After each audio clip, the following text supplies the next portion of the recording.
Hello mga Lods, welcome back ulit dito sa channel ko. Bali lunch ko ngayon dito sa pinagtatrabahoan ko. Nagpahinga lang muna ng konti. Ito pala yung ipapakita ko sa inyo yung yung shop namin. Ayan shop namin dito yan. Trabaho kasi dito Lods, maintenance. Ayan. Napakalaki ng shop namin. Isa itong facility dito sa may Hastings Street. Dito ako nag-work ngayon. Pahinga muna kasi lunch time pa ngayon dito Kaya mamaya alas 6 pa ako mag out. Kaya samahan nyo ako dito sa vlog na to. Okay?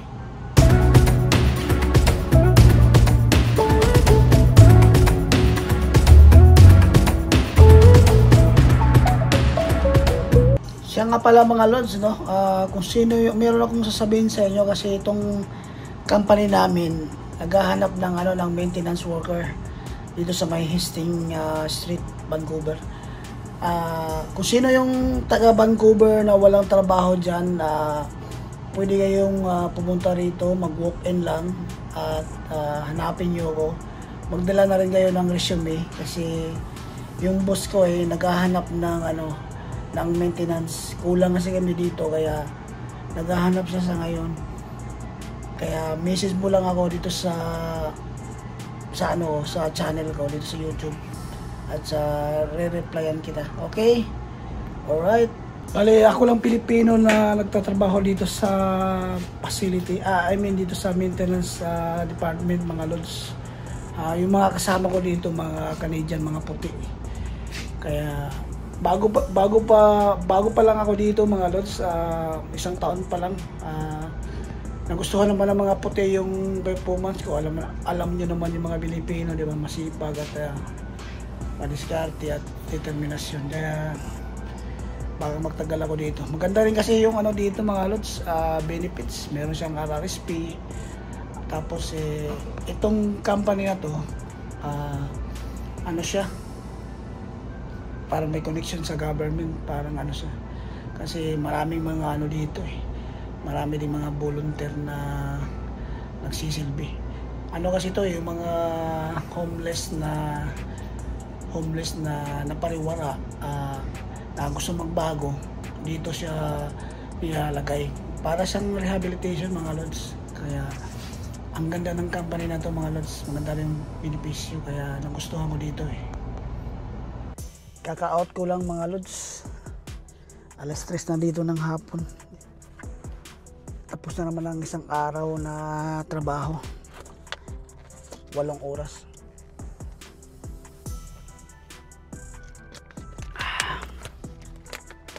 Uwi na tayo ng bahay at makapag-relax.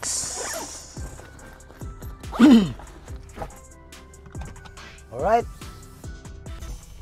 Buksan na natin yung gate ng facility. Ayun. Yan. May mga nakatambay pa dyan sa labas Right, 15 minutes lang simula dito papuntang bahay mga Lods. Bye bye! See you tomorrow!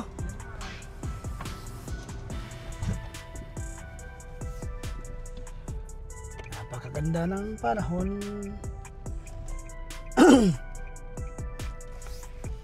Yung nga mga Lods, ang pag-uusapan natin ngayon is yung renta ng bahay namin tinaasan. Last September 6 oras na tawag dito. Last September 6 mga Lods, nagbayad kami ng renta ng bahay. Tapos ang sabi ng landlord, tataasan daw yung renta namin. Medyo parang nakakadismaya kasi nga yung bahay wala siyang laundry. Tapos tataasan pa nila. Naka isang taon na kasi kami sa bahay mga Lods. Kaya Kaya siguro naisip ng may-ari ng bahay na oras na para taasan yung renta. Yung may-ari ng bahay, ano siya, India. Kaya medyo, alam mo na, di ba? Kaya ayos lang din kasi wala naman kaming magagawa eh. Kaya okay lang.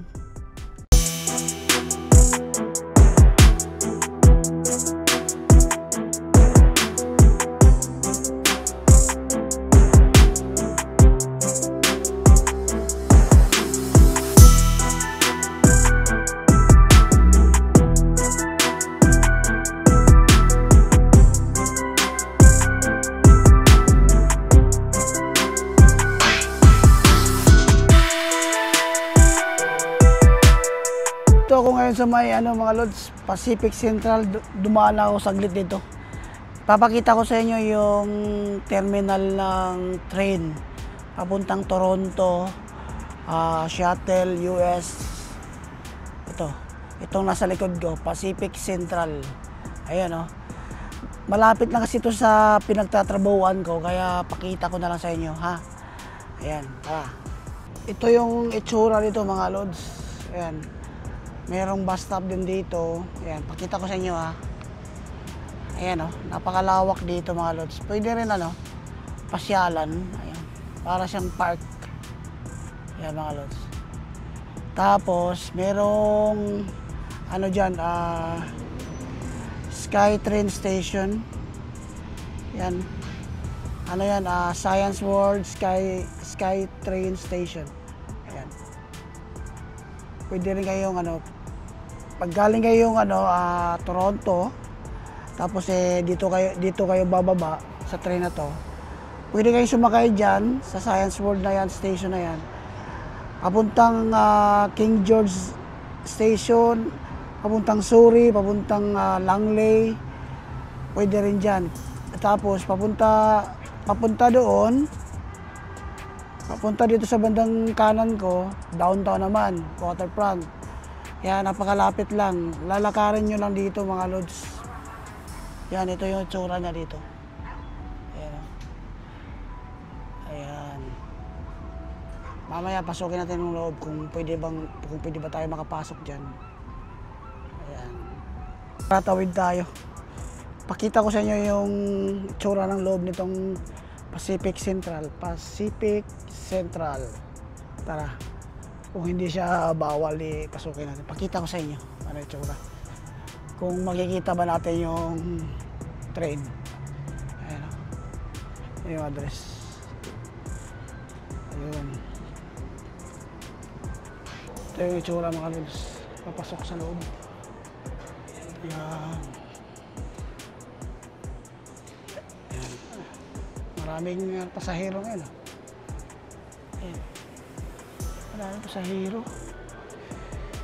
Ayun. Ito lang yung itsura ng loob mga lods. Mayroong ATM machine dito. Kunti lang pasahero ngayon. Kunti, marami. Ayan. Doon pala kuhanan ng ticket sa loob.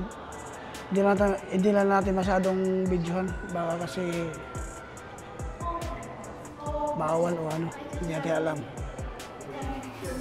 Ito yung palabas. Ayan mga lods, nasa labas na tayo. Kinuhanan ko lang saglit para makita nyo rin kung anong itsura ng terminal ng papuntang Toronto. Terminal ng train, ayan, Pacific Central. Ang ganda ng panahon ngayon, Malamig yung hangin, tapos yung araw, tirik na tirik. Ayan. Ayan. Napakaganda ng weather ngayon dito sa Vancouver.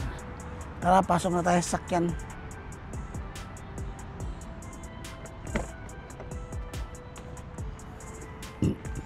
Ay, excuse me. Tara, uwi na tayo ng bahay kasi medyo para makapagpahinga naman tayo. Alis na tayo dito sa Pacific Central. Tapos mamaya i-discuss ko sa inyo kung bakit tinaasan kami at magkano yung tinaas renta namin sa bahay. Kaya tara mga lods.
Alam niyo mga lods, dito sa Canada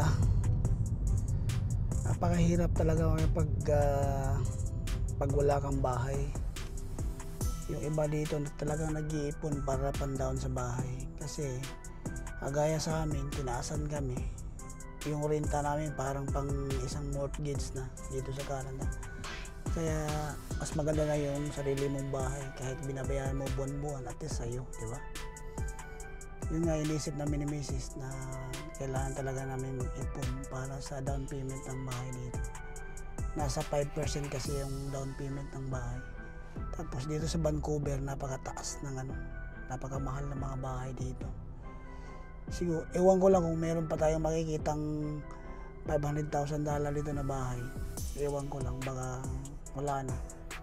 Kasi magkakaalam ko nasa 800 pataas na yung mga bahay dito. Napakasaklap mga lods. Yun nga mga lods, ang pinaka-topic talaga sa vlog na to is yung pagtaas ng renta namin sa bahay. Hindi naman siya masyadong malaki ang tinaas, pero kahit pa paano, malaking tulong na rin yung amount na tinaas, yung dagdag sa renta. Malaking bagay na rin yun. Kasi dito sa Canada, bawat dolyar ay mahalaga. Di ba? Malaki na rin yun kapag i-convert mo sa Pilipinas. Ano pala mga lods, yung renta namin dati is $1,770. Tinaasa na may-ari ng $30. Ginawa siyang 1/8 every month. Iniisip lang namin na yung bahay na yun is wala naman siyang laundry, kasi may gana pa siyang taasan, wala namang laundry. Mas maganda sana kung may laundry yun, kahit gawin niyang 2,000 yun, wala problema. Kaso wala siyang laundry. Ang iniisip ko lang din kasi baka panigurado every year na yan magtataas. Baka sa susunod $50 naman, hindi natin alam, di ba? Kahit pa paano, malaking bagay na rin sana yun. Kaso yan ang desisyon ng may-ari, wala na tayong magagawa. Tiisin na lang. Kaya nagplano kami ni Mrs. na talagang mag-iipon kami para sa pang-down ng bahay. Kahit doon banda sa may Suri yata yan. Kahit townhouse or condominium, at least merong bahay, at least kahit nagbabayad ka ng 2.5 a month, at least sa'yo, di ba? Kaya ayos lang yun. Kaysa nagbabayad ka ng 1,800, 1,900, 2,000, tapos hindi naman magiging sa'yo yung bahay, wala rin. Kaya dapat talaga na mag-ipon na kami. Nagsimula na kami mag-ipon para siyempre tatapusin muna namin yung pag-aaral ng anak namin dito. Depende na lang nito kung mahal talaga dito sa BC, baka sa Alberta na lang kami bibili. Mas mababa talaga dun kaysa dito. Malaki ang diferensya. Ito na yung daan na papasok sa bahay namin, mga lods. Ito na yun. Napapansin ko lang yung mga dahon nagbagsakan na. Malapit na tayo, mga lods. Napuna ko lang yung mga dahon nagbagsakan na. Sigurado yung sasakyan natin nito madumihan na naman dahil sa mga dahon na yan. Napaka dami pa naman ng puno dito banda sa amin. Ayan, no? Yung mga puno dito, mga lods, nagpapalit ng kulay yan pag full season. Nagpapalit, tapos natatanggal, nagbabagsakan yan hanggang sa makalbo. Yan yung iba. Makikita nyo yung daan, daming dahon. Ay nako, sigurado matatabunan yung kotse natin ito. Dito na ako sa bahay, mga lods. Check ko lang yung baka may dumating na mail. Wala pa.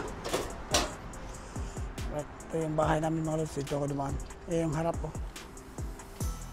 doon ako nagpark sa harap.